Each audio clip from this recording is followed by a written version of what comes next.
কালকের আগেই আমাকে ভালোবাসা সব করবে বলছিল, এর একটা থাপ্পড় খেয়ে সব ভালোবাসা শেষ হয়ে গেল। থাপ করে ভালোবাসা শেষ করা ছেলে আমি না।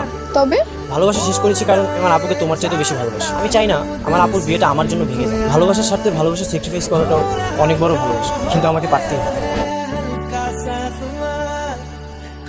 আপনি সরি, আমি আসলে হঠাৎ ঢুকে পড়েছি। হঠাৎ নাকি কিছু বলতে চান? দুলা ভাইরা আর মন মানছে না, চলো সবাই রুম ফাঁকা করে দাও। বলেন কি বলবেন? তুমি তো খুব ভালো মেয়ে, এটা কেমন ছিল? আমার ভাই অনেক ভালো ছেলে। আমি তাহলে এখন যাই। আচ্ছা হ্যালো বেন সাহেব, কি 3 দিন আগে আমি তোমাকে বলছি, এখনো কোনো অ্যান্সার নেই। এর আনসার যদি আই হেট হয় তাহলে চলবে না। বাবা, আমার কাছে চুড়ি লাগবে। কেন? আর তুই বিয়ে করেছিস কেন? ভাইয়া হলুদ না, হলুদ শাড়ি পরে। তাই তো। তুমি আমাকে কাছে চুড়ি এনে দাও। মিরাজ আছে না? মিরাজকে কি বল? মিরাজ কিন্তু কোনো হেল্পই করছে না। কেন তোকে হেল্প করছে আমি জিজ্ঞেস করবো। চলো আমার সাথে। শোনো মিরাজ, আমার মেয়েটা কিন্তু অনেক রাগ বাজারে গিয়ে চুরি করে।